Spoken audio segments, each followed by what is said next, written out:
Okey, alhamdulillah rabbil alamin.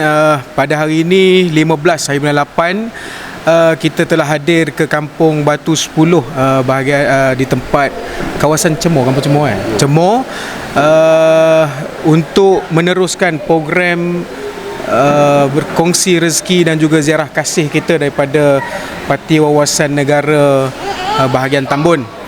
Di sebelah saya adalah saudara Suhaizam bin Ali yang menjadi koordinator di Kampung Batu 10 Cemor ini. Alhamdulillah, terima kasih saya ucapkan.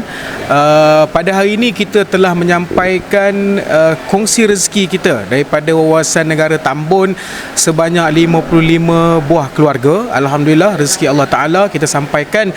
Dan pada hari ini juga kita mendapat perkabaran duka pada semalam berlakunya kejadian terbakar di kawasan Kampung Batu 10 ini.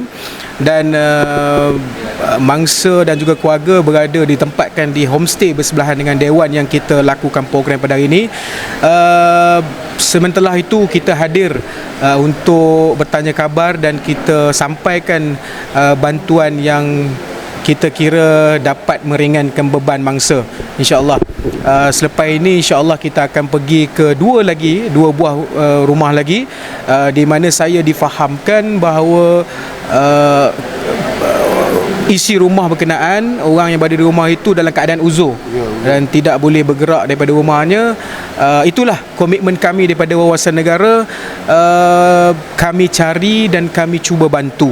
Itulah prinsip kebajikan yang kita bawa, dan kita mohon doa daripada semua agar program kebajikan dan juga program-program seperti ini daripada Wawasan Negara diterima masyarakat dan akhirnya menjadi asbab untuk rakyat menyokong Wawasan Negara sebagai parti politik yang mewakili rakyat, khasnya di Parlimen Tambun ini, insya-Allah. Okey, alhamdulillah, sebenarnya untuk makluman, kita telah pun menerima sebanyak 55 ahli baru daripada kampung ini, Kampung Batu 10 Cemor.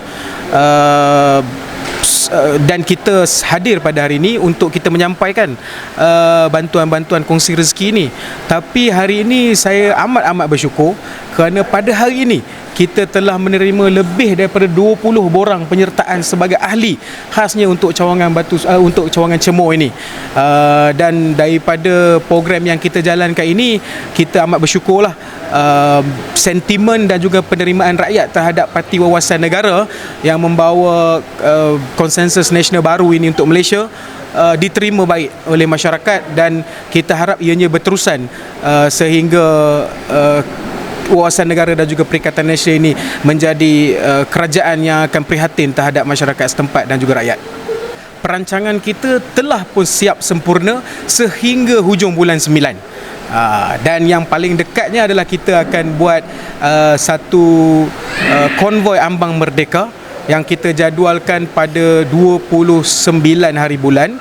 InsyaAllah ianya meliputi lebih kurang 200 biji motor dan juga anak-anak muda yang bersama untuk kita berkonvoi bagi kita menyatakan hasrat dan juga betapa bangganya kita sebagai anak Malaysia dan dalam negara yang berdaulat dan merdeka ini. Itu adalah program yang terdekat buat masa ini. Dan bulan 9 nanti kita ada satu lagi program yang kita jangkakan besar, tapi itu semua kena tunggulah. Kita akan war-warkan dalam masa terdekat, insya-Allah.